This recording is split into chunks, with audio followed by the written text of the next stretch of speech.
Intellectually engaging to think outside the lines with conversation about the nation that never leaves you blind. Take a listen and pay attention. Here is where you find the educational, sensational meeting of the minds. Yeah, it's the meeting of the minds. Meeting of the minds. You are tuning into Meeting of the Minds. I am here with good friends and new friends. I would like to introduce them to you. We are discussing gun control. And with us today, I have Christopher Michael, slam master of several different poetry communities. And the first one being? Yeah, Austin Neil Soul. I'm on the board of Austin Poetry Slam and co-founder of Colleen Poetry Slam. Nice. He is a national spoken word artist and champ.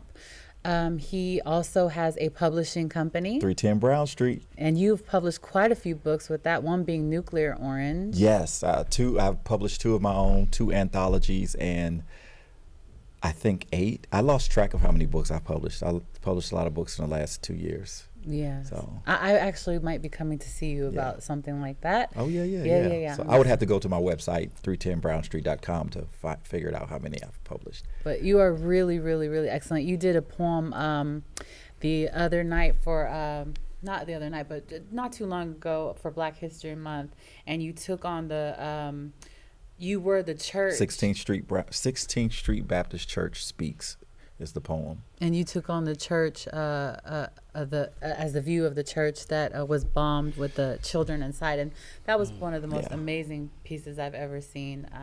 I was trying to imagine how heartbreaking it was for the building itself to not be able to protect the people that are inside it. Mm-hmm. And it is just so incredible that if anyone out there has an inkling of how amazing that could be, they will go looking for that. Because it truly is incredible. Thank you.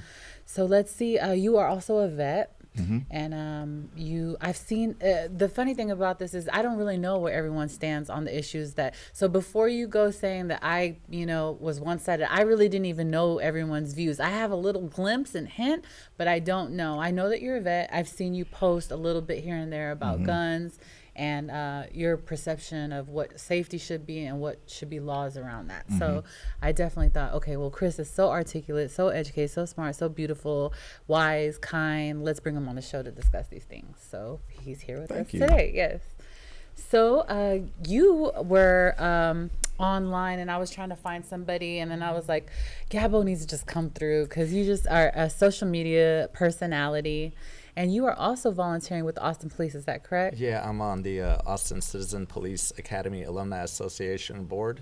It's such a long name, I had to let him say it himself. It's a long program too, but basically it's understanding through education, and we put on these 14-week programs that are open to the public, and the citizens get to meet with all divisions of the APD, and which is kind of funny for me because I filed complaints against APD in the past, and now I'm volunteering with them. I feel like you really need to have a solid understanding in order to have an opinion that is worth hearing. Nice. That's smart. Very, very much so. Glad to have you here with us. Thank you. We also have Michael here with us today, and he is one of the only, you are the only black gun shop in Texas, is that correct? The only black-owned gun store in the state of Texas, yes. Wow, I'm really glad to And we're actually the first gun store to actually be able to accept cryptocurrency.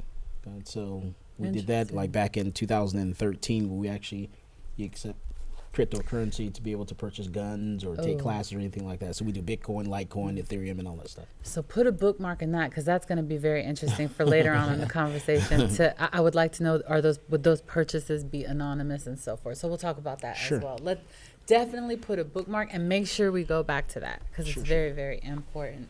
So let's jump right on in. We are talking about gun control, and I, like I said, have an idea of where you guys stand, but I'm not so sure. So when I say gun control laws, I just want one word: yes, no, yes, but, no, but. Just really quickly: yes, no, yes, yes. Gun control laws: yes, okay. Yes, control laws: Depends. yes, depends. Yes, but okay. What? And we're like, Absolutely no. no, yeah. Okay. So I don't know. I'm a little bit with him. I'm very skeptical. I'm almost like absolutely kind of no. But we'll see. I hope through the conversation I'll figure out where I stand with that, because I really am unsure. There's a couple of things that I refuse to budge on. So let's see where this goes. Uh-oh.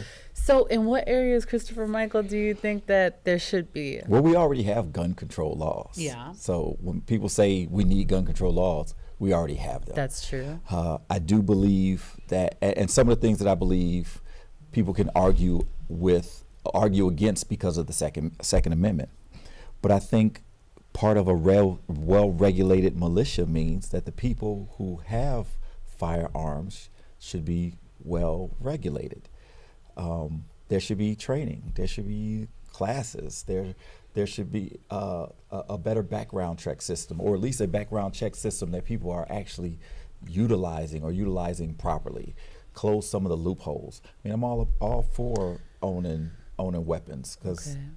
Do you think that maybe training and certification and background checks will inevitably ostracize a group of people, most likely people that are disenfranchised or poor, from owning weapons? Does it disenfranchise people from owning motor vehicles? Yes. It does.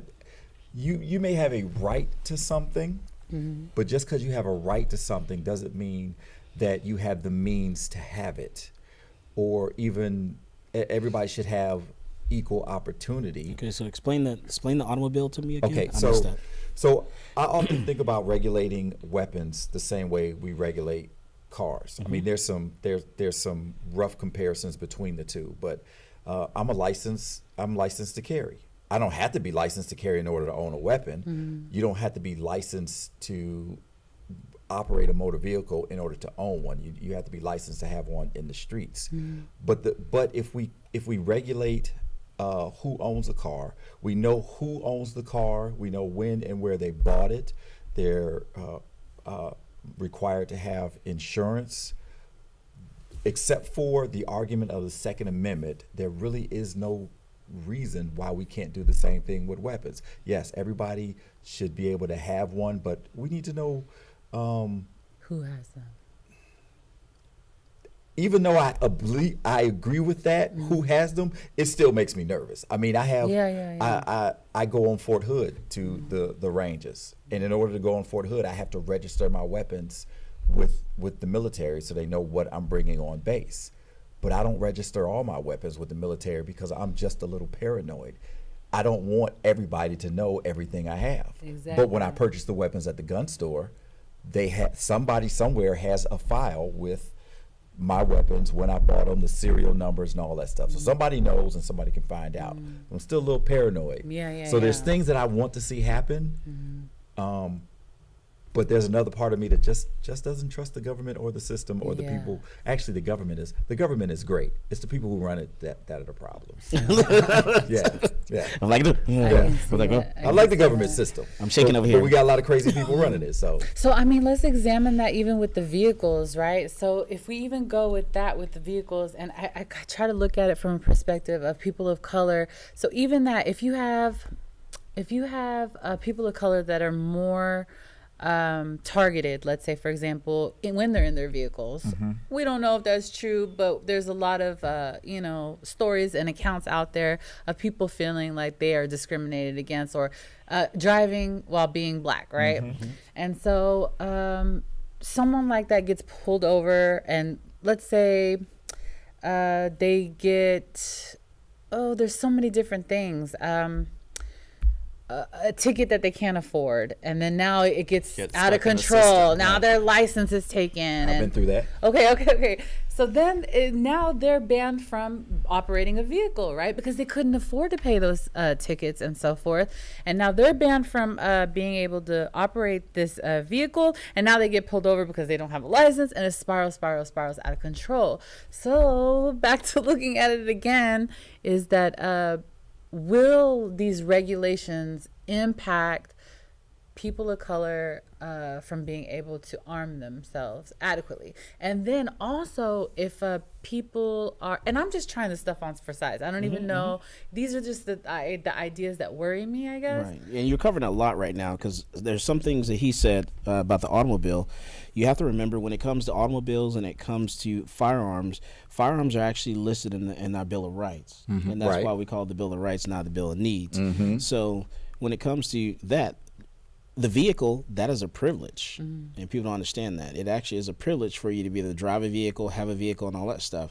But firearms, because it's listed in our Constitution, it is actually a right. And that's why I caveat when I've said that a couple of times that some of the things that I want to see, the Second Amendment will not allow or agree with. I completely understand that. Yeah.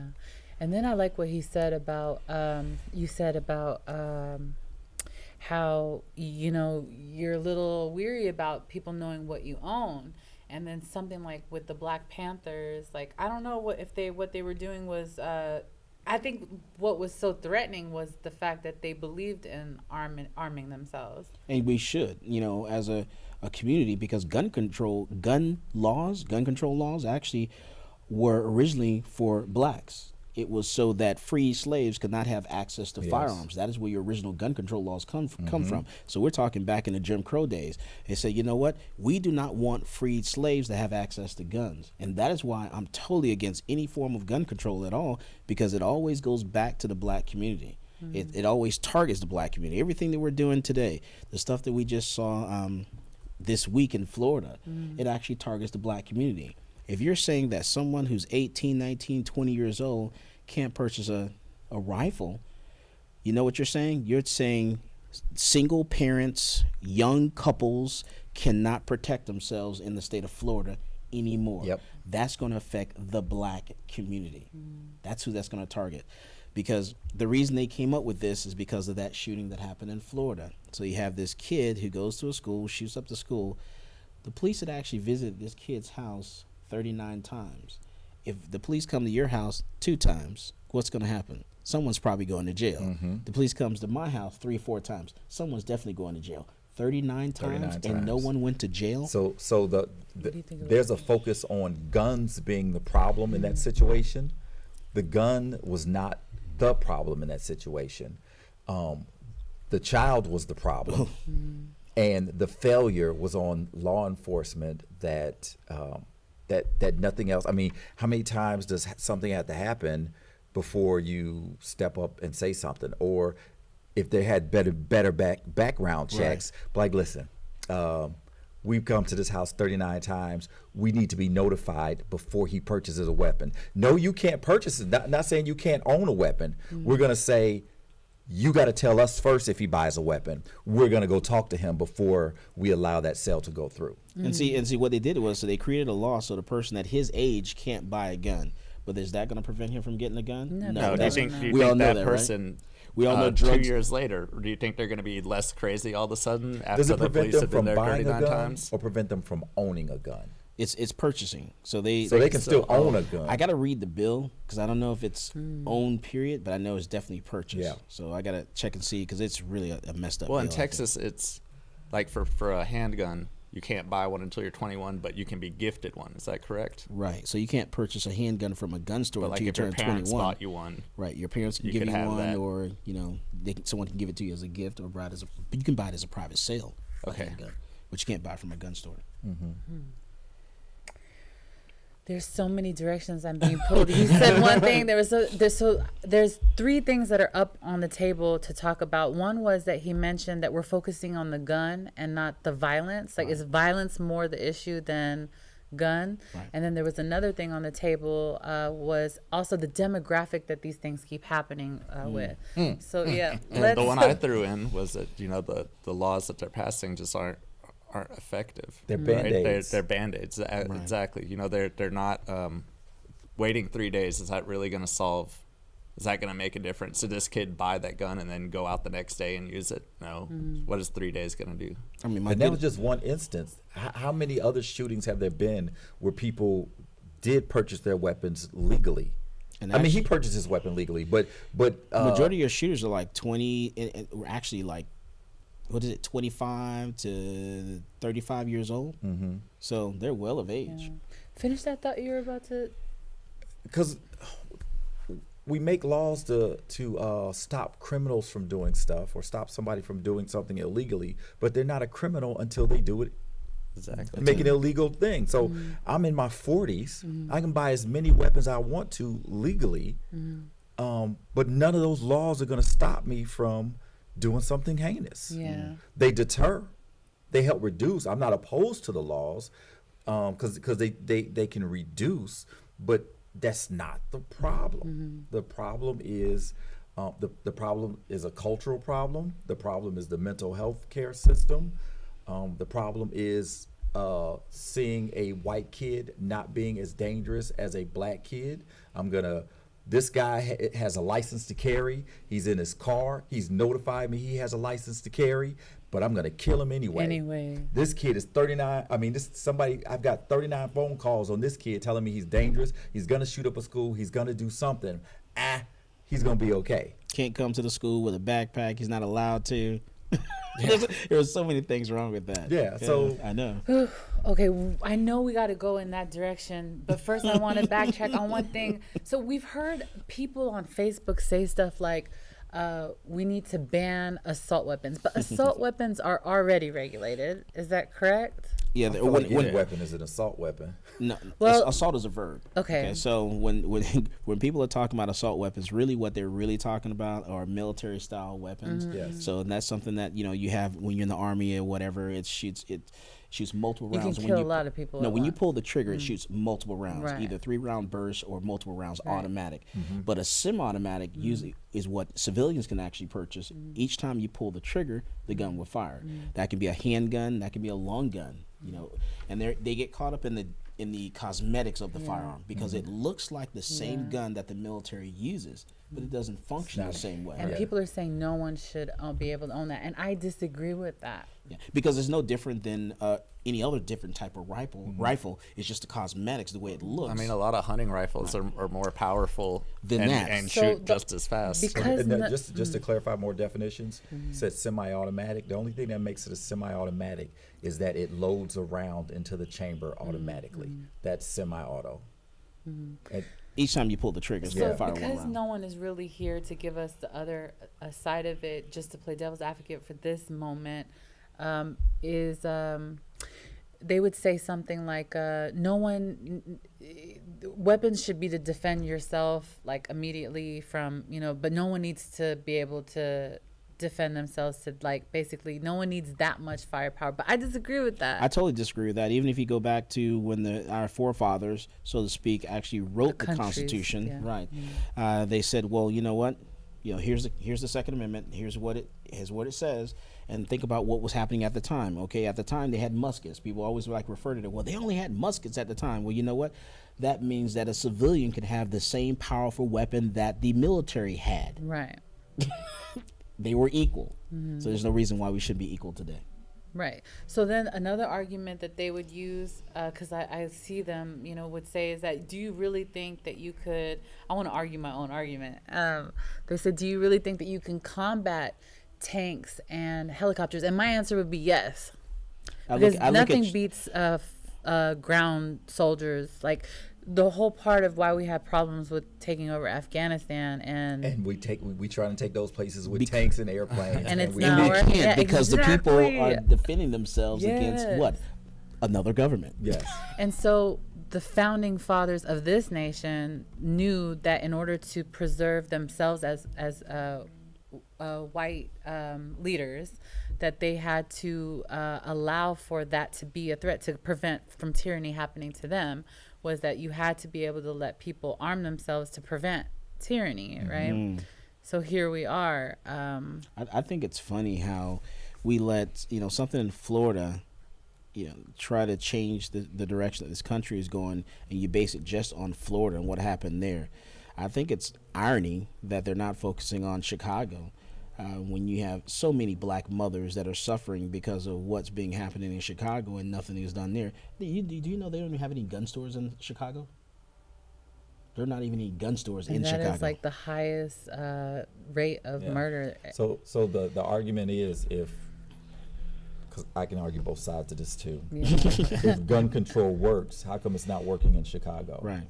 There's no guns allowed. It's a gun-free zone. The argument is that they come from all the neighboring states where the regulations aren't nearly as strict, and they just pour in from everything surrounding. You're just going to whenever you come up with any new laws, any restrictions, they just create black market. So everything that happened in Florida, they're actually creating a black market, an underground of firearms, and people are going to get their hands on them because the main thing is illegal to kill. We already know that. We know right from wrong. It's not illegal. It's to illegal kill. to murder. It's illegal. The situation depends on if it's Yeah. illegal to do something. Yeah. Well, there's defense. I and can there's- I can kill you, Yeah, defend yeah. myself, Right. and that's perfectly legal. Yeah. well, we call it. That's Okay. It's, I'll give you that one. it's illegal to murder someone. I'll give you that. Murder is unjustly taking a life. Yeah. Because my family, every time they've done something, they've stopped the person. They've stopped them from entering their home. They've stopped them from doing whatever. That person may wind up dying, but they just stopped them. I see Right, how you right, playing that. I see how you yeah, playing it. All right, I can get with that. Not my fault you ran into this bullet. Did you know you was gonna be standing What's there? supposed to be there? So I don't know. It kind of it bothers me to see, like, in a climate that our country is in right now with I mean, just the fact that Donald Trump was able to become president, and this is so biased, but just in that type of climate, you have people of color saying, yes, control weapons. And I don't know, that just makes me so uneasy. Like, I don't understand, like, what are y'all doing and why are y'all doing that? But I guess fear. Right? Fear. I mean, we're not. I don't think people of color. I'm just say black people. I don't know about the rest of the people of color. I just know about black people. We're not cultured around weapons like that as a whole. There's always exceptions to the rule. There's always going to be somebody who's different. But as a people, we're not cultured around weapons. When I was a child, nobody took me to the gun range. I became familiar with weapons because I was in the military. But now I take my children to the gun range. I didn't know my father well growing up, but he has weapons. I'm sure if he had been around, he probably would have took me to the gun range. I don't know if it was a product of him being in the military or where he lives now, or the business he runs. He has rental property, so he goes to his rental property armed. You don't know who's going to be a problem. So like I'm Mexican and Lebanese. I come from You're Middle Eastern? Yeah, I come Shout from out. a gun-free wanna family. Yeah, I did. Yeah, go ahead, Dan, He go knows now. me so well. So I come from a gun-free family. We never had guns growing up. It wasn't a part of our culture. It wasn't, and I never went to the armed services.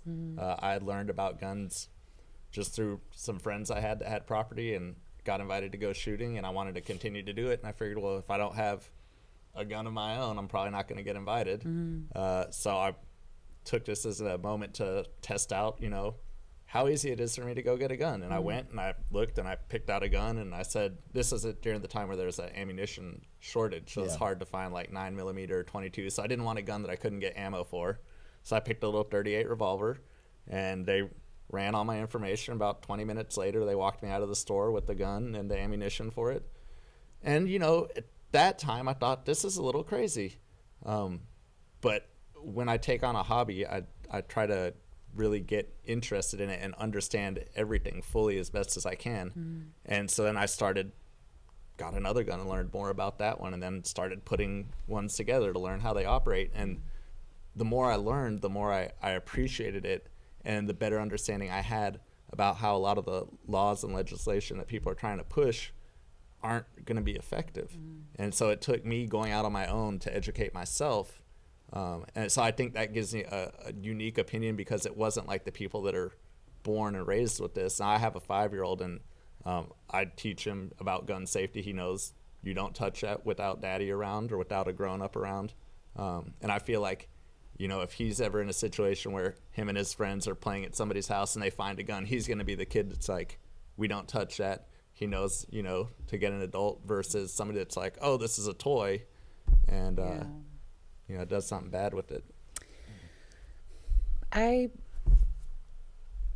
had a thought, and I think I might have lost it, but it's coming back to me right now as we speak. So I wanted to run it back to something that you said about the, you were able to get a weapon quickly. That's right. And okay, so two scenarios. Bill thinks that the apocalypse might come because the Bible told him so.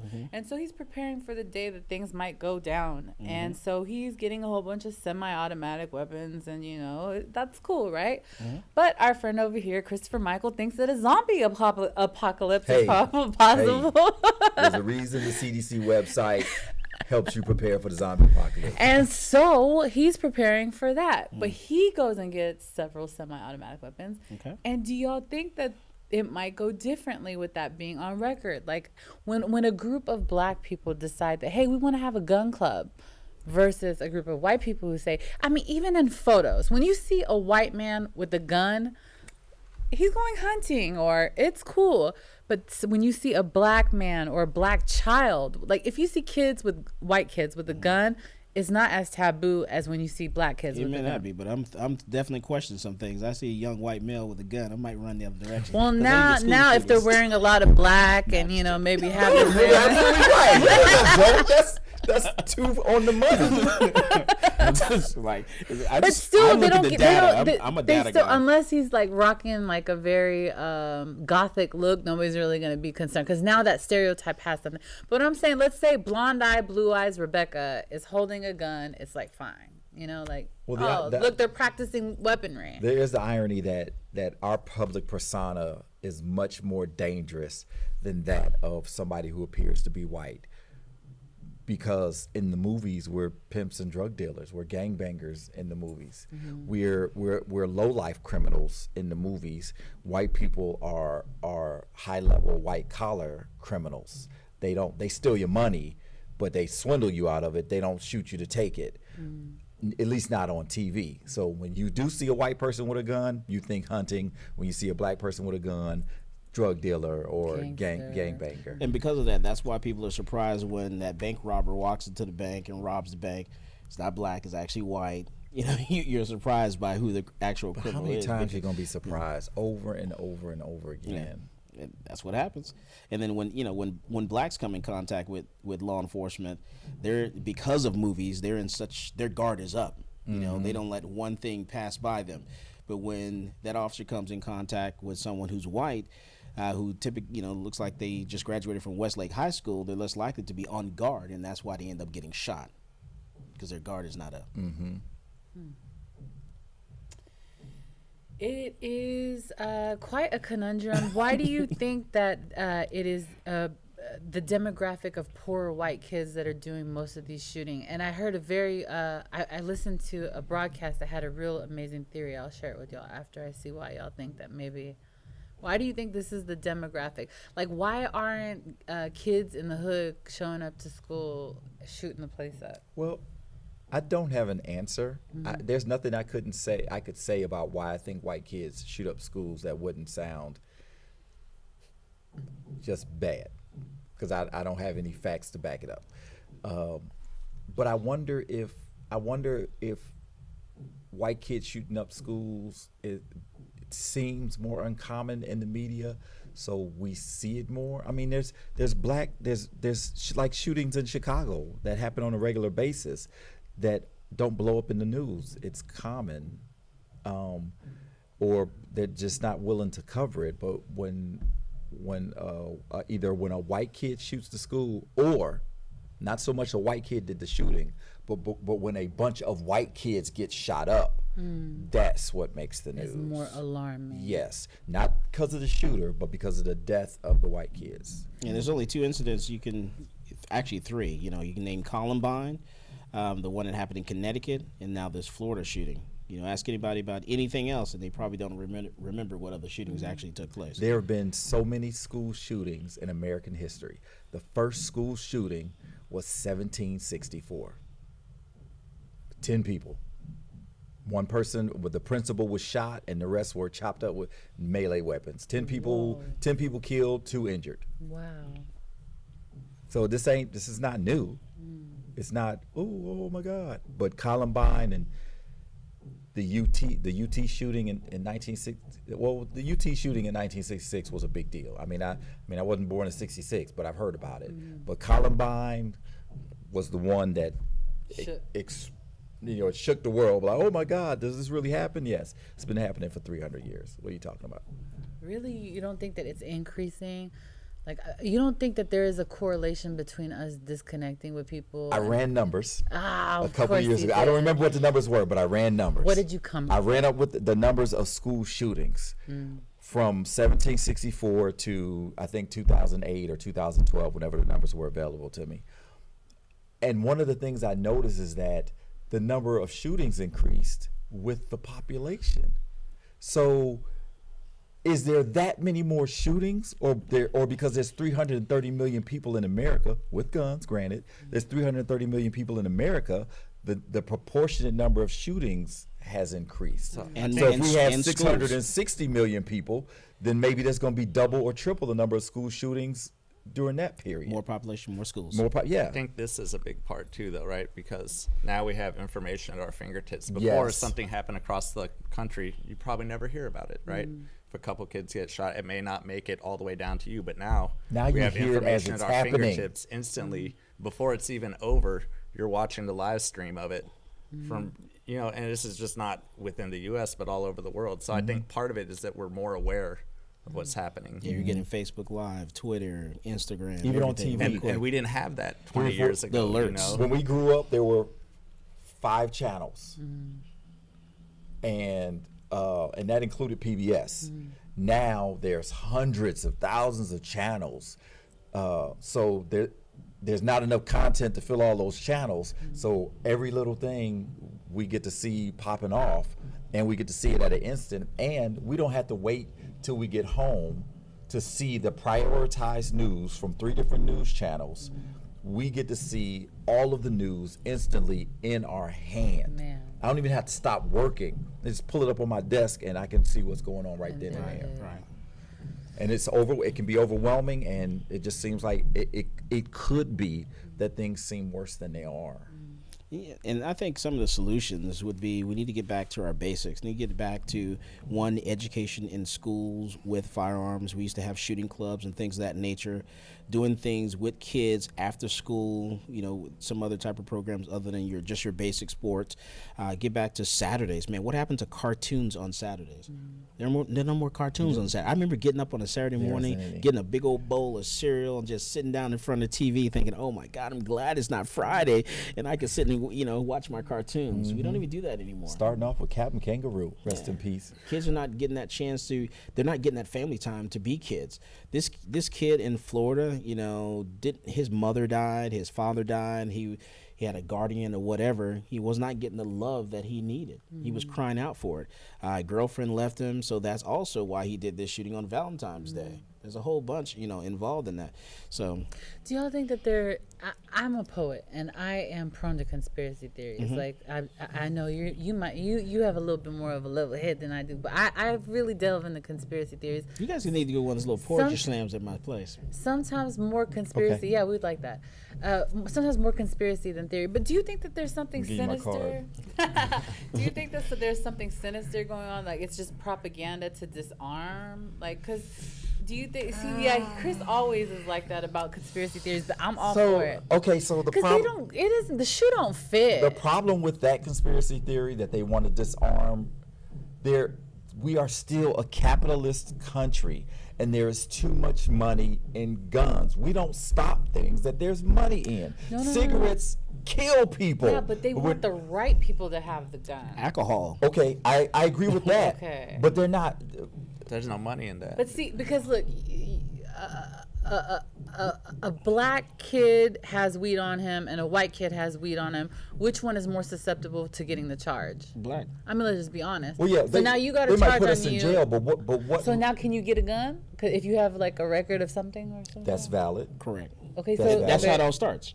Well, That's how it this starts. is how the That's how the starts cycle begins, crumbling. right. And so like I think that's. So I think a person who's incarcerated not getting a weapon and not getting a vote is side effect / bonus to whatever is going on. Okay. But see, The real thing is the profit that is in housing human beings, which is the only form of slavery that is still legal. The 13th Amendment did not outlaw slavery. It changed the conditions under which slavery is now legal. So mass And incarceration. prison Mass inmates incarceration. are constitutional slaves.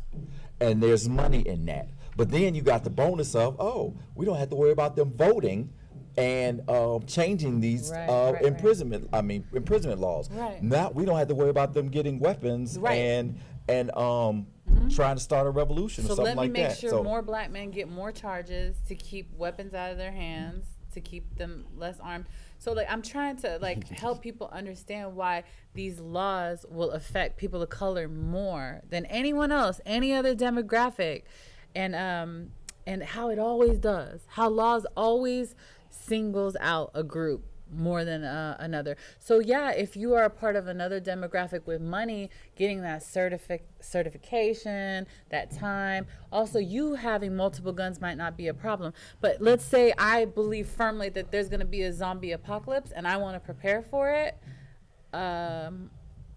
The history of what has happened is not too long ago. Like if Tulsa, Oklahoma was a really long time ago, maybe I wouldn't feel like this. But because it wasn't so long ago, I kind of get, like he said, a little bit. Ew. Right. So it's not like our country. I mean, it doesn't matter how long ago it was. It's not like our country has never been invaded. It's not like our country has never been attacked. It's not like our government has never done heinous things, whether passively or actively against its citizens. So all the reasons for the Second Amendment, all those things have happened and taken place. So you mentioned Tulsa. I mean, how many times have black people been wiped out either by the government or by some other terrorist organization, and the government turned a blind eye to it? Little towns in North Florida, same thing happened in Tulsa, Oklahoma, happened in North Florida, happened in the Carolinas, it happened in a lot of black communities around this country. So it's important for us to be able to defend ourselves. And with gun-free more than zones, something that just does one shot at a time. gun-free zones are the most dangerous places to be. Not necessarily because, everybody in there has guns, they'll shoot back. No, it's because you're less likely to go into a place shooting someplace up if you think people there have guns. Because you don't. So if a black neighborhood or all neighborhoods of color, any neighborhood that's a minority or has something that somebody wants, if there's a chance that neighborhood is well armed and can protect itself, then it's less likely that anybody, whether it's another terrorist organization or the government, is going to come in, because human beings respect power and strength. But let's back up a little bit, because you said, how does it, because you mentioned something where you jumped in the middle, and that is, that kid getting pulled over, getting charged or something. Well, you know what you do? I'm a chess player. So what I do is you attack the black father. You take the black father out of the equation. Now you don't have a father. Now that single mother's sitting there raising those kids. That's how it all starts. Welfare did and then that. now you've broken up a family. You go from there. So now you have this incomplete family. You got this kid that's trying to grow up. He doesn't have a father figure, and then it starts going down from there. Absolutely. That's how you do it. You just dig in right there, and then ask. Whenever I go to different little community meetings and stuff like that, I'll ask people around, how many people know someone that's a convicted felon? And you'd be surprised how everybody will raise their hands. They either are one or know someone that is one, and that's where it starts right there. And that you lose a lot of your rights, because I get people that come to me who will have issues with law enforcement, and they don't have access to a good attorney to defend them in court. They have public defenders that are defending them, and they don't have time. They have such a heavy caseload, they can't defend these people adequately. So these people are getting these heavy fines and charges. I'm seeing people that I know should have been convicted of something. I get calls every week from either the Williamson County Sheriff's Department or the Travis County Sheriff's Department, where they'll ask me my opinion on a particular case or situation. And there's one that happened recently, and I said, well, this person should get charged with this person gets charged with that. And then I said, just out of curiosity, who has the attorney, who doesn't have the attorney? I always ask that. because then I know how it's going to turn out down the road. Wow, that's not fair. Yeah, and that's how it is. If you don't have a good attorney, your attorney is not linked with someone, linked with the judge, or has donated to that judge's campaign, and that's how stuff works. And that falls in line with capitalism. I mean, money gets you where you need to go. So money gets you where you need to go. Now we're about to jump into Bitcoin, and after that, we're gonna take a turn to what should the solution be besides preventing, enforcing these gun laws that prohibit certain people from being able to get guns. Like what should other things should be happening instead? We're gonna go there, but I want to talk about Bitcoin for a second. I also have another issue with us moving towards an electronic currency. I know you've seen me talk about this before, because it worries me that. So this is the thing. Yes, I'm all for buying stuff with Bitcoin or whatever, but I never wanted to switch only to a currency that is digital. Right. Because if I did want to start a zombie apocalypse, Cut the power. I don't want there to be. I don't care if they say that there's still a digital thing that goes along with it. And so that's another thing that I don't like, is I don't want it to lean too far into purchasing only through digital. Right, I feel like that's going to be another move, is that when you purchase a weapon, it might have to be through a digital means, or I just think that you should be able to do a hand-to-hand exchange, which has already been changed because of laws of what you have to do, all kinds of. So I don't know. You mean background checks and stuff? Yeah. Well, that's only with licensed dealers. Right. I don't need a background check to sell to my boy. Right. We We can sell a gun to each other. We can. But Michael could not. Well, see, I prefer that. And so the way that we could do that with nothing linked is through cash, right? And so that Bitcoin later on, unless you're like him, he's like, I don't mind them knowing that I have this weapon, right? Okay. But if I just was like, you know what, just in case, Hitler decides to make another debut, but this time in America, I want to be able to make sure, or I want to build community defense. See, when people of color get around, start talking about community defense, people get nervous. That's not fear. And I think that's the problem. I just want to drive that home, that if you are a person in a certain demographic, these gun laws are so what? We need to enforce it. But when it comes to other demographics, there is a concern there, a huge concern. And this is why, People need to understand what the laws are they have right now, so they know, one, don't put yourself in trouble where you can get, charged with something, get convicted or something. I like cryptocurrency. I like, Bitcoin, Litecoin, Ethereum. That's something that you can invest into right now. Like you said, I wouldn't put all my eggs in one basket. Never put all your eggs in one basket, but you can definitely make money that way, where you can get other things down the road. Some of my biggest customers that I have right now are cryptocurrency customers. There was 1 month that I actually did more sales in cryptocurrency than I did in anything else. I've had to have in 2 months. So we're talking, the majority of my sales, customers were buying with Bitcoin, Litecoin, Ethereum. They were buying guns with cryptocurrency. And I just don't want that to eliminate cash. No, and it shouldn't. It shouldn't. But you definitely, it starts with knowing your rights, know what the laws are, and don't put yourself in those bad situations. But then also invest your money and stuff so you can be prepared for that. Zombie apocalypse and all that good kind of stuff. Because that's how my family is. My family, we make sure we have our guns, we have food and all that stuff, and ammunition, and not necessarily because of the zombie apocalypse, but just because in case something does happen. And so the zombie apocalypse, it's a joke, but right. But is it the though? power? But is the power can go out, and you can get a brownout or a blackout in an area, and it could take, if it took more than a week to get the power up, and people don't store food. They go to the grocery store every other day, so the power goes out, and you can't get food. You can't get access to money. Then people are gonna come after you. In 7 days, 10 days, 2 weeks.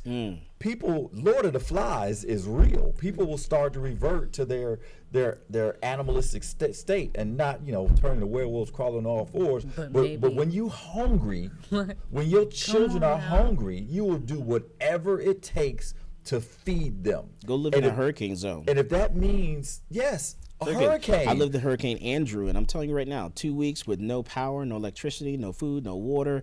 You had to go through some really, hard times to get some stuff if you didn't already have it.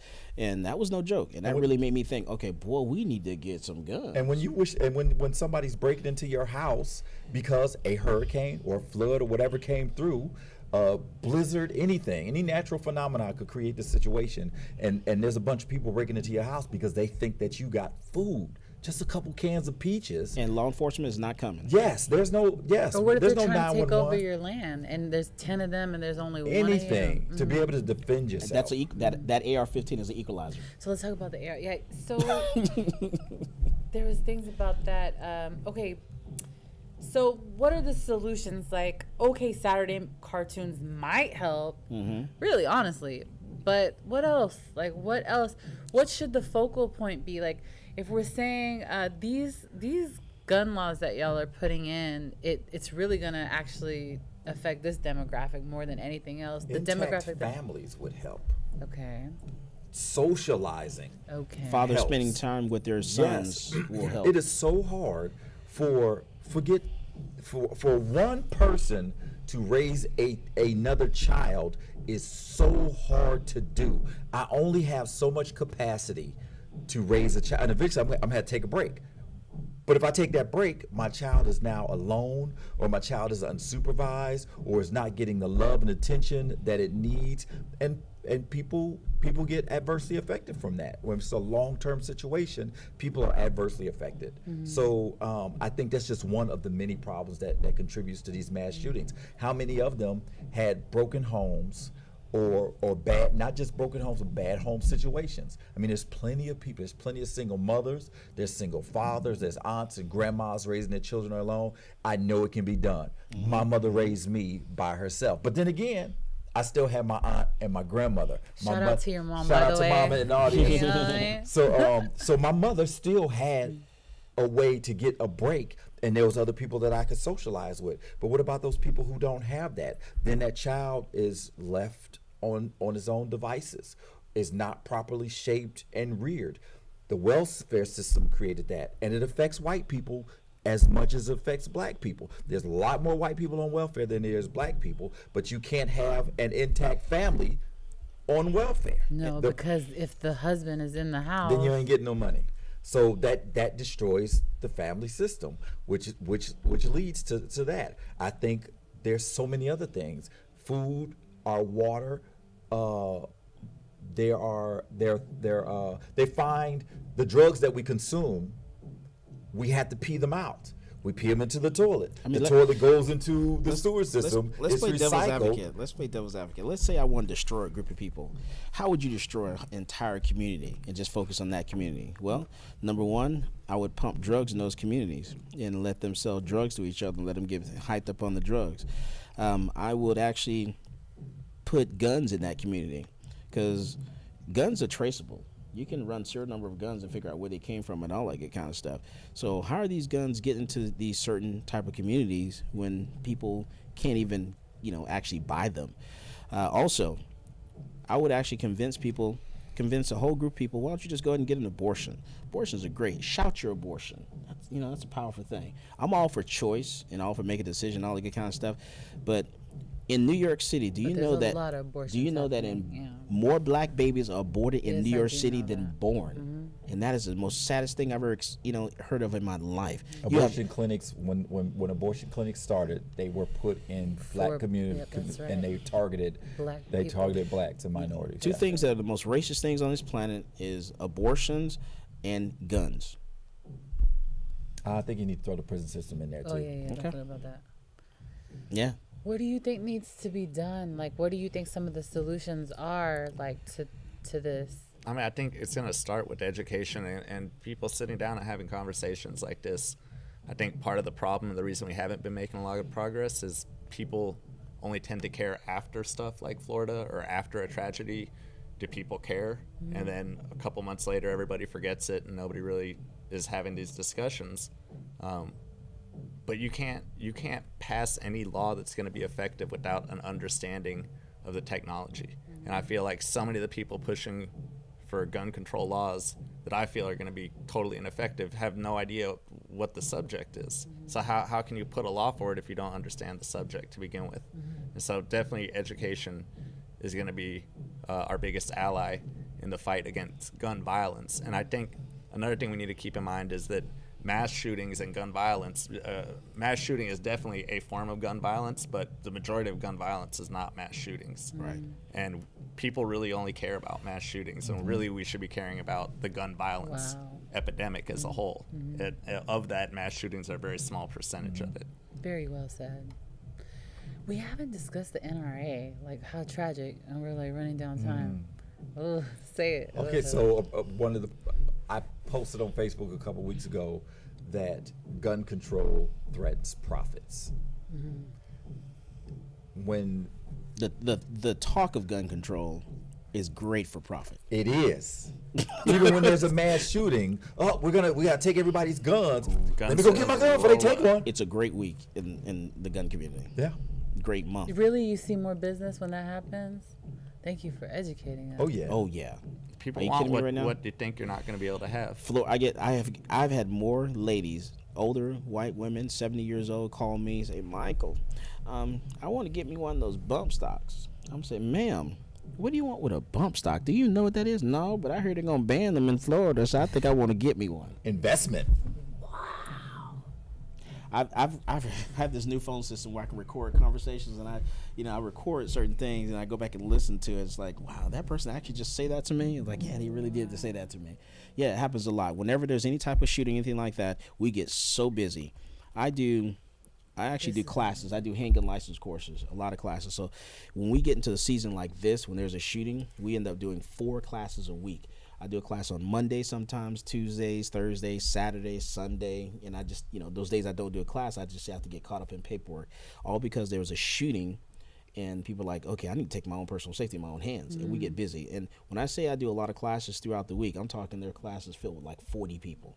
So 40 people on Monday, 40 people on Thursday, 40 people on Saturday and Sunday is what I'm talking about. You said some things about the NRA before we got in here. Well, I have my opinions on the NRA. There's NRA. the National Rifle Association. I myself am not a member.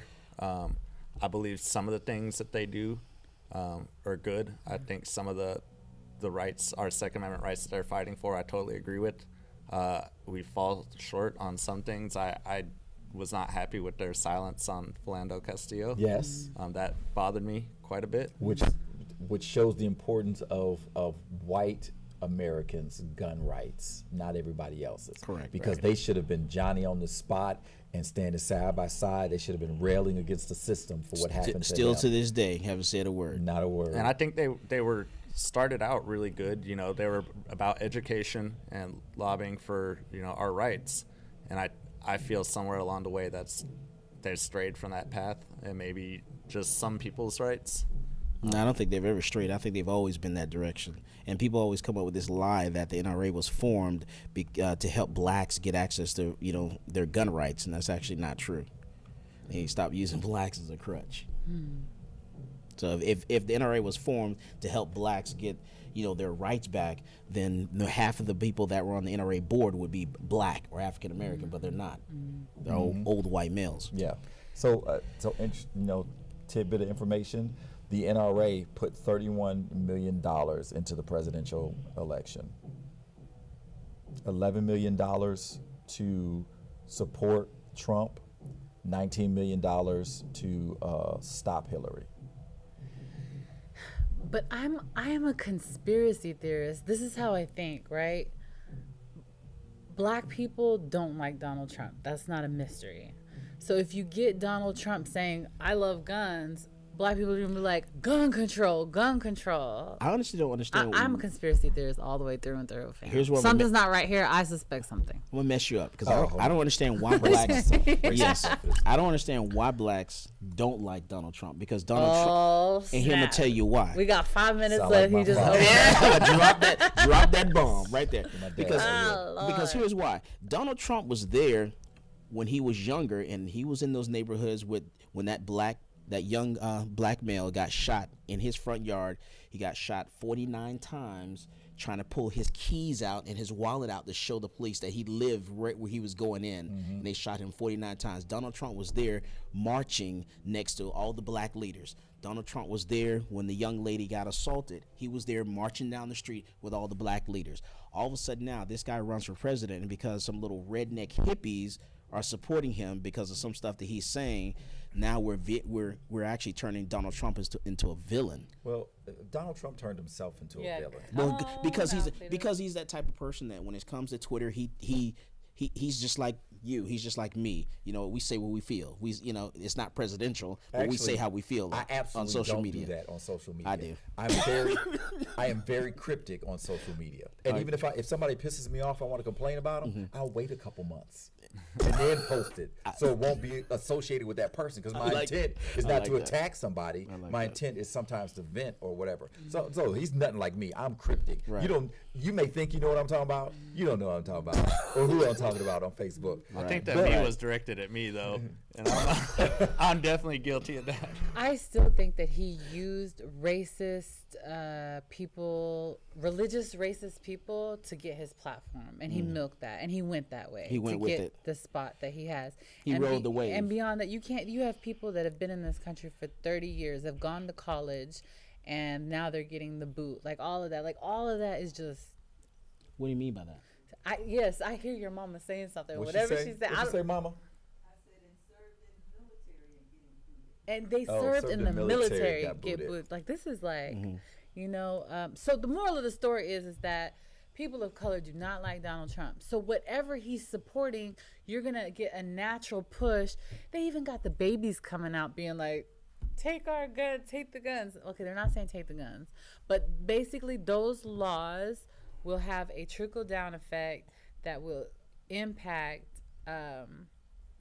it's just dangerous. Yeah, it's going to affect it. To me, it's going to affect the black community. Everything I do when it comes to being pro-gun, everything I do is for the black community. And I am fully enthralled into so many communities of color that I see a huge problem in that area that would be, they always give the argument that your AR-15 won't be able to stand against a helicopter or a tank. A tank can't come into the woods. A helicopter doesn't know where you are in the mountains or, whatever. I mean, they can drop a bomb there, but maybe they missed. And I always tell people having ground troops is always going to outweigh anything. Afghanistan. That's what I'm saying. And it's imperative. That's my argument. I've gotten smarter over the years, and I don't engage as much.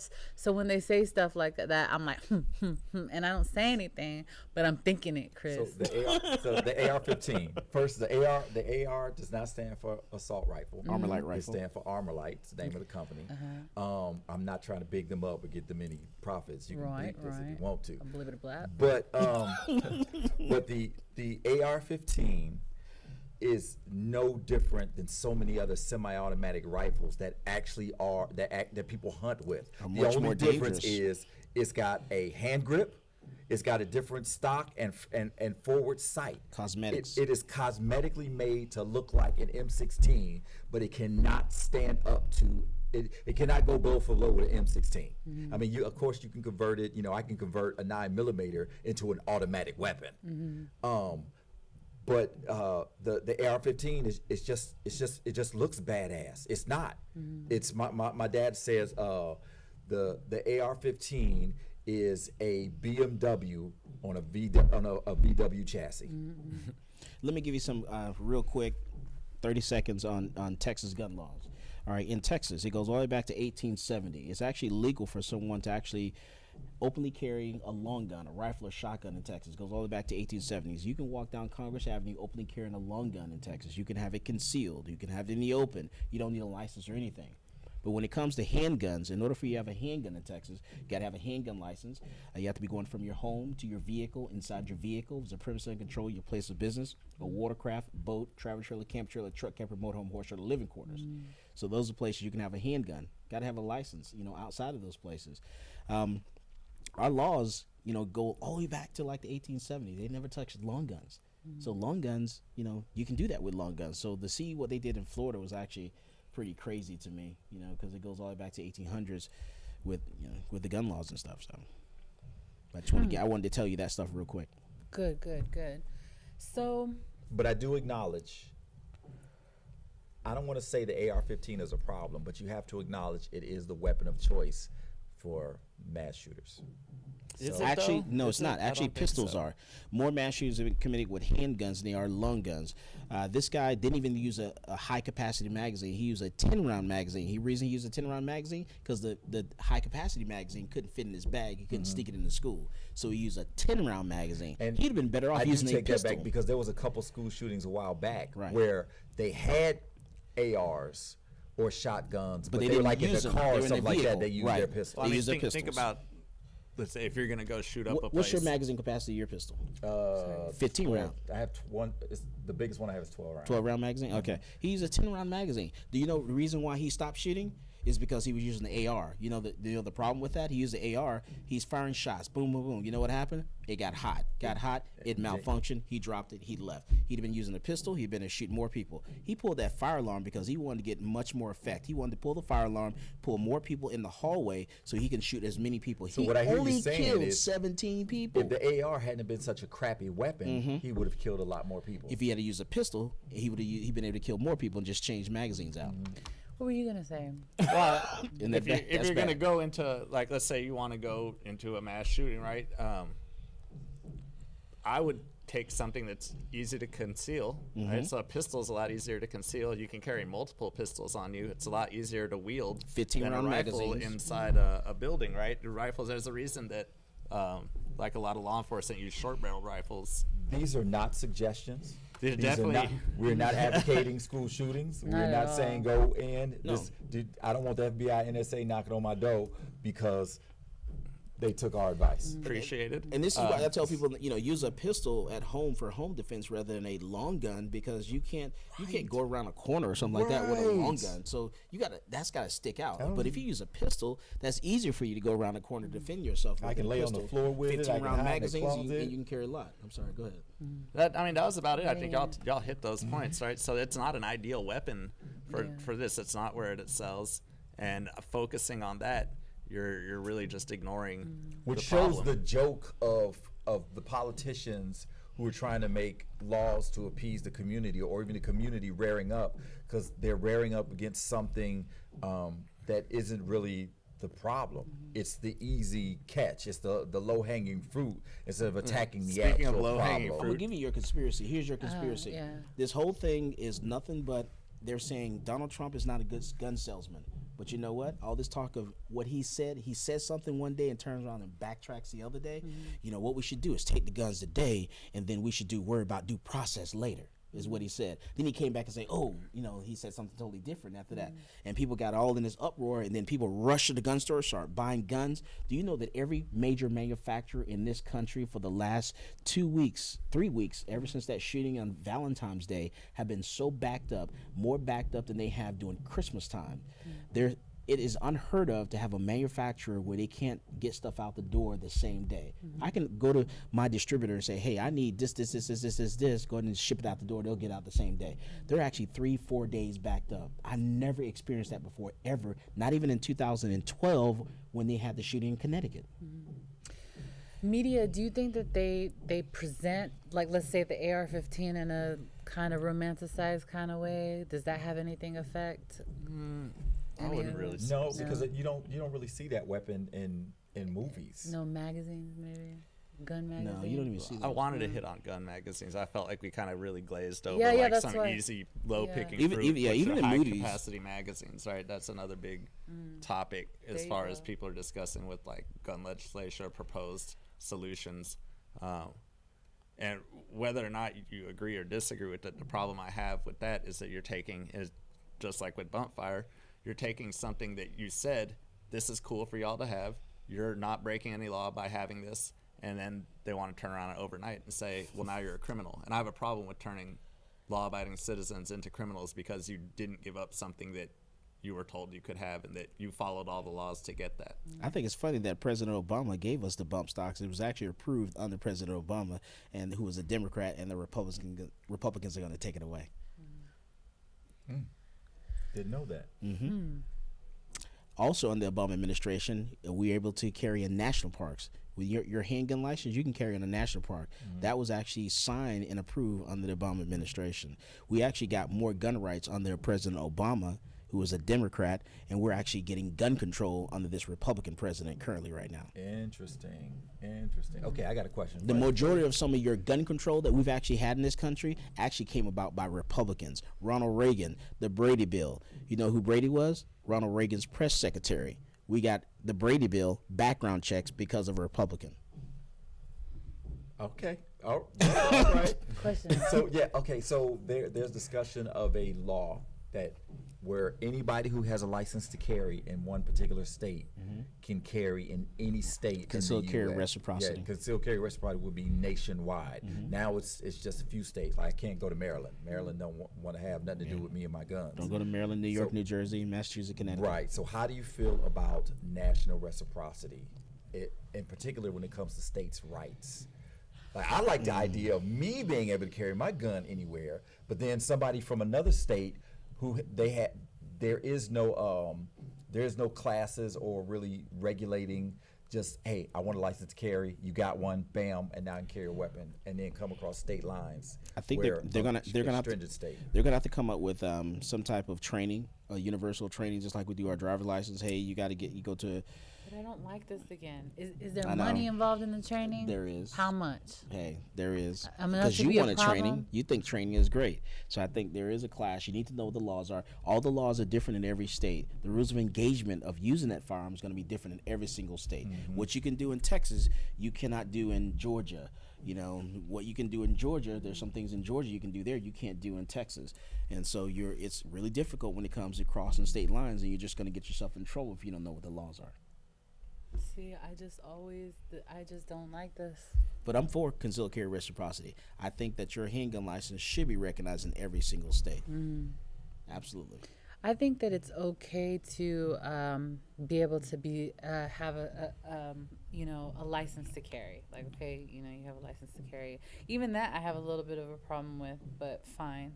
No, I still have a problem. Like, if I wanted to buy a gun from him and I got caught with that gun and I have no license to carry. You don't need a license. You're not the state of Texas. It You don't need a depends license. If you're walking around, we don't register with firearms. It and you don't have it, you're That's in trouble. why- But if you have I it in your love car, Texas.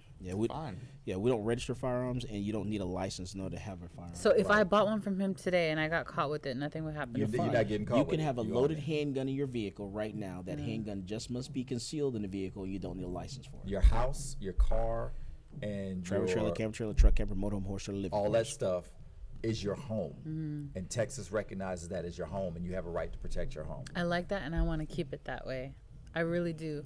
And another thing is that, like, you have a demographic of people. They don't look to the military for protection. They don't look to police for protection. They don't look, like and certifications and this and that.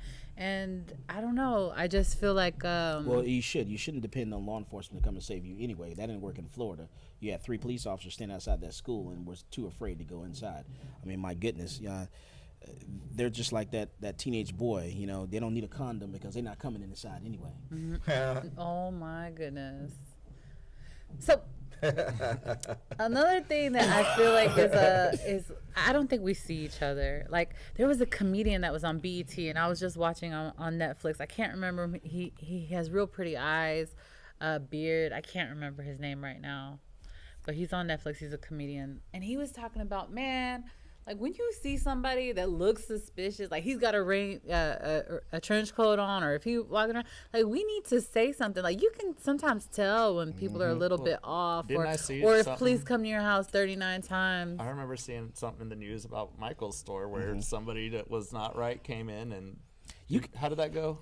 You can tell. Honestly, when people come in, you see a person looking a certain way. There's something about that person. You know what? I've never seen you before in my life, but you know what? There's something going on here. Yeah. And so we had a guy come into our gun store one day, and he said, he wanted to buy a gun. He didn't care which gun. He was like, eeny, meeny, miny, mo.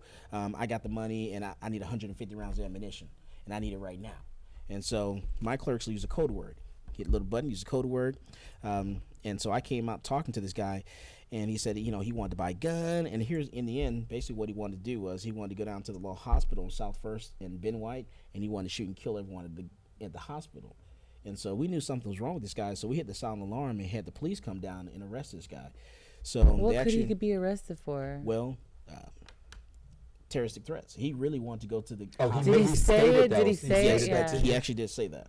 So, get him. Yeah, so he actually did say it, and he was looking crazy anyway. So we had already gotten to the point where we weren't going to sell him a gun. Mm-hmm. But then, then he said that, then it was like, okay, now we're going to bring law enforcement in. Not only are we not selling you a gun, but now we got to call the police. Yeah. And so he was at the hospital earlier that day. He was trying to get admitted into the psych ward at the hospital on South First.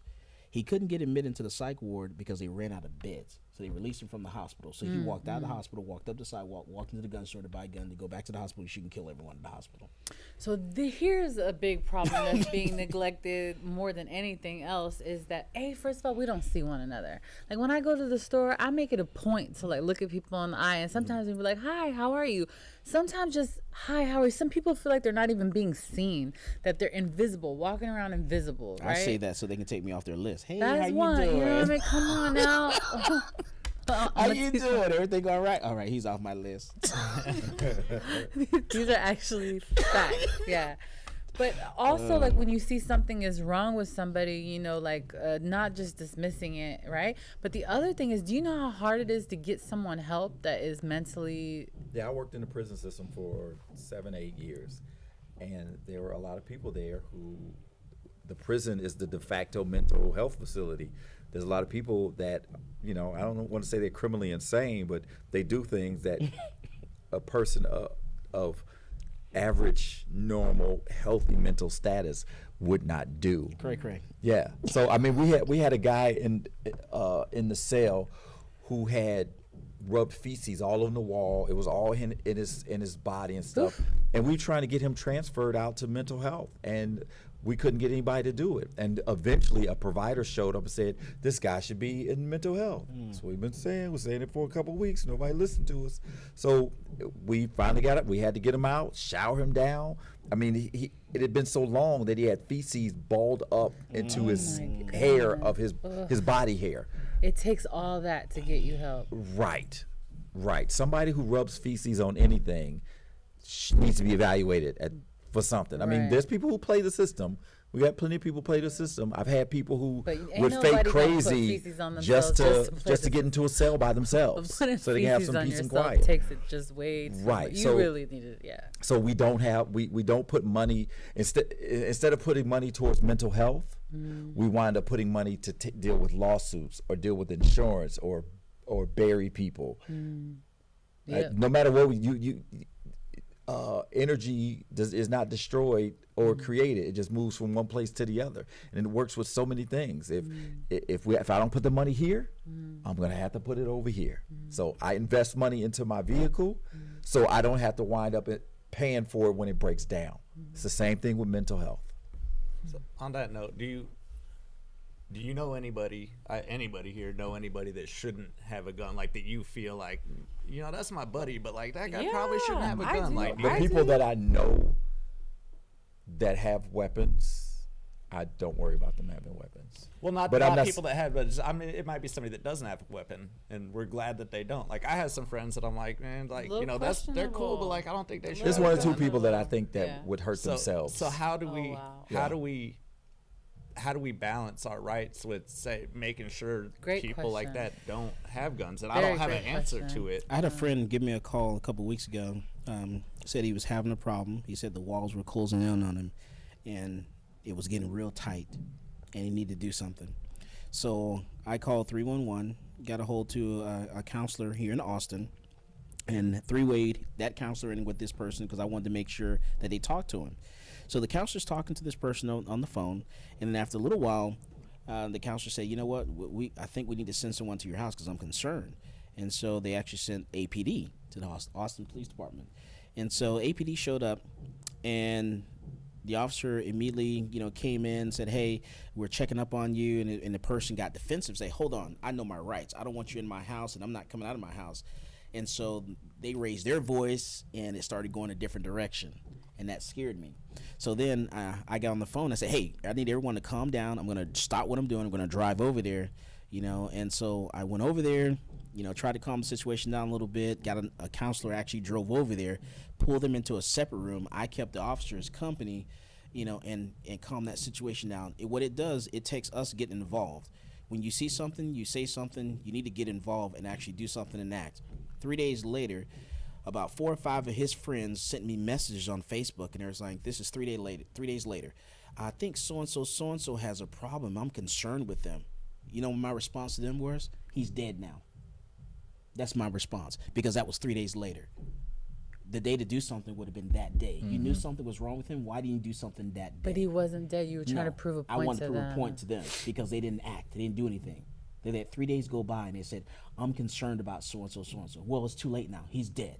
He committed suicide. So as a part of the culture change, we need to get involved. Got to get involved. Because everyone thinks Even someone else is going to do it. Even to the point of just seeing one another, like seeing you. I think about how many people maybe are like older people have lost loved ones and they're at the store. Have you ever called we have friends that are telemarketers. You'd be surprised. They call people and they don't want to get off the phone with them. They just want to talk to I work them. tech support. I definitely at one point had the people that just want to talk. They just create a problem to talk to somebody. Oh my God. We're behind screens, and do video games play anything in the desensitization of? Yes, no. I mean, Grand Theft Auto is my favorite game in the world. I will not play video games except for Grand Theft Auto whenever it doesn't desensitize in any I mean, I way. played Pac-Man. I didn't want to run around eating dots. I don't think so. I think that's a cop out. I think that's an easy place to lay blame on movies and video games. There's just rotten people in this world that are going to do rotten things, and it doesn't mean that they're going to use a firearm. They can use something else. Uneducated people. Sometimes people do things of a lack of knowledge. I think the news desensitizes us more than anything else. Yeah. Please elaborate. Another school shooting. Let me go back to work. Oh, somebody got robbed and shot. Oh, same thing yesterday. I feel you on that. Blows your mind the first time you see it. After a while, like, we hear a lot of the negativity and not a whole lot of feel good. And I feel like that's the same with policing, right? Like you hear everything wrong that the police do, but you don't ever hear, I've done write-outs with the police, and I encourage everybody to do that so you can at least walk a day in their shoe and see what they deal with. And, most of the stuff that you're dealing with, these guys don't get a thank you for doing stuff. You're out there helping people. It's not all just, trying to harass people. But that's what we see in a lot of the media, right? And we see bad. The media wants to report bad because people are interested in bad. Nobody cares about good stuff, right? We don't have a lot of feel-good stuff that I think kind of unites people. I think a lot of the stuff that we hear just makes people angry at each other. Either, this crimes, can cause racism, right? Because we're having crimes against each other by one group from another group, and then that puts stuff in your head, or you become totally desensitized to all the tragedies that are going on around you. You know what I do with the police? I smile. I thank them in hopes that if I say something or do something nice, then when they get to the next person, they will be a little bit softer, or they'll think twice about something the next time. I know your job's hard. I'm not gonna give you a hard time. At least I'm gonna try not to, unless you just straight violate my rights. But let me make it easy for you. You ain't trying to take nothing from me. If I make your job easy today, then tomorrow you might be nicer to somebody in a situation that would have escalated because that person didn't have the capacity to be nice to you. Yeah, no, I absolutely agree with that. And it's tough because they see terrible stuff every day, and it's real easy to, it's hard to not let that affect you. And I think little simple things, like if I see a cop, I don't know if this guy is a guy that I like or if he's the guy that I called to file a report against. If we're out at a restaurant, I see him, I'll pay for their dinner, because it's little things like that when they see a guy they don't know I'm affiliated with them, right? But I may be wearing something that they'd look at me like suspicious, and that person's buying them their dinner. It may make them think twice about, Right. we don't judge a book on a cover. And I feel like a lot of people in law enforcement don't do that, but there definitely are people that just judge. And I mean, we all judge people, right? We all discriminate, whether we admit we do or not. I think we all discriminate. I also think that especially children of color are being groomed in school to have an issue with authority. The way that things are set up, even with like detention and stuff like that, like kind of like there's just this dynamic like and they interact with each other, that when they grow up they transfer that same interaction with law enforcement. So the minute that they see anyone in authority, like let's say the police is like, can I see your license and registration? Like, why you need my license? Why you always messing with me, man? Yeah, like there's already cultivated at a very young age They didn't have that home trainer. this thing with authority, and that's why it's super important to teach children, especially children of color, how to interact with authority and police. Like, how do you think it's gonna go if you already start? And it's sad because a white kid could be like cussing the police officer off, and might not be a problem, cussing him out. Did I say off? I don't know, something like that. But it could be such a huge problem for a minority. Well, we don't say minority anymore. Global majority child. Mm-hmm. Is that? We're saying that because minority actually has different connotations attached to it. Let me roll my eyes. Anyways, so that interaction is already groomed, and so we digress. That's a whole nother thing. But I'm so glad we had an opportunity to have this conversation, because especially before Black, Hispanic, Middle Eastern people start going like, yeah, like I want them to really think about what they're saying. Especially when you see other countries, like if you see European countries and there's terroristic attacks going on, like you think that, oh no, we need to regulate stuff like that. However, the only person that's going to end up paying is not them. It's not the terroristic type people. It's the other people. Do you understand? The law-abiding citizen. Law-abiding citizens, or even like I said, the Black Panthers established the first lunch program for youth. Like, a lot of the stuff surrounding them was propaganda that was fear-based, of seeing a person of color being like, yeah, we need to learn how to defend our communities. And so there was a media created around that to make fear. And so stuff like that is real, and it concerns me. So I wanted us all to take a long pause, Selah, and think about that a little bit. So hopefully we gave people stuff to think about, and we're open. I'm open to learn new things. We didn't really have anyone on the opposite end, which I wish that we did. I just have to go with what's available, who shows up, and how things present themselves. So, and this is how the cosmic, divine nature wanted the conversation to go. So I guess there was no room for the other, because this is just what it is. Believe us. We said what we said. It is what it is. Show's over. I'm not opposed to do as I say, not as I do. Exactly. Yeah, I'm open to new information. This is what we got so far. I mean, the real change that I think everybody wants to see starts at tables like these, with people just sitting around and having real conversations and not just being up in each other's face or calling each other stupid. You have to sit and listen and discuss with education and knowledge. Mm-hmm. So Hootie hoo. Hootie hoo. Speaking of hootie hoo, we are going to be heading to Apana's to do a poetry slam. Are they slamming tonight? Yeah. Oh yeah. Yeah, It's on it's the Apana's. It's Apana's at the Domain. We're there every second Saturday. If I were you, I would come check it out. And see this lovely gentleman. It's gonna be dope. It's smile. gonna be dope. Hey, there's the last couple of weeks has been standing room only. So you heard it here doors first. open at 6. Get Neo there. Soul. It's been going for a long time, and people are keeping it going. Yes. So, all right. So I'm gonna bring the show to a close. Any last thoughts? Thank you so much, guys, for being here with me. And so if no one else is gonna say, my last thought is yeah. educate yourself. Know your rights. Even if you don't want to own a gun, go to a gun class so you can shape your own opinion. Yeah, because usually what I find is most people, the majority of people that attend class, get it wrong when it comes to the law. When I start explaining it to them, it takes us like 4 or 5 hours to lay a lot of things out. We don't even touch everything, just a large portion of it. And when you start explaining it to them, they're like, oh my goodness, I had no idea. I didn't know. I was told wrong. You know, because yeah, you were. And here's the laws. Know your rights. So that way, when you see those blue lights in that mirror, you don't have to worry about, oh my goodness, you know, am I doing the right thing? Am I doing it wrong? You know what the law is, because you know why? Police can lie to you, but you cannot lie to them. That's Supreme Court precedence. They are allowed to lie to you, but you cannot lie to them. I might have to have a whole show on that. Gabo, do you have any last thoughts?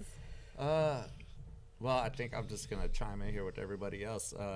I'll share my experience about taking a gun class to further my knowledge. I was expecting, I mean, like I said, we all discriminate, a lot of us stereotype. So I had in my head what this gun class was going to be. And I happened to take it at Central Texas Gun Works, and this guy walks out, which I was not expecting a black guy to come teach the concealed handgun class. And I looked around at the classroom, and there were young people, old people, people of all different ethnic backgrounds. And I think if you just get out and take the time to educate yourself, you might be a little surprised. Tell me the name of your gun store one more time. Central Texas Gun Works. So, yeah, you know what it is. All right. Thanks for having us. Oh, Yeah, thank you absolutely. so Yeah, much. it was good Thank you very conversation. much. Thank you very much. Oh, Yeah. thanks, Mom. Thanks, Mom. I know. Thanks, Mom. Thank you so much for watching. Please be kind with us. We're all exploring and doing our best to just navigate through this conversation. So thank you so much for watching, and we will see you next time. Hootie hoo. Intellectually engaging to think outside the lines with conversation about the nation that never leaves you blind. Take a listen and pay attention. Here is where you find the educational, sensational meeting of the minds. Yeah, it's the meeting of the minds. Meeting of the minds.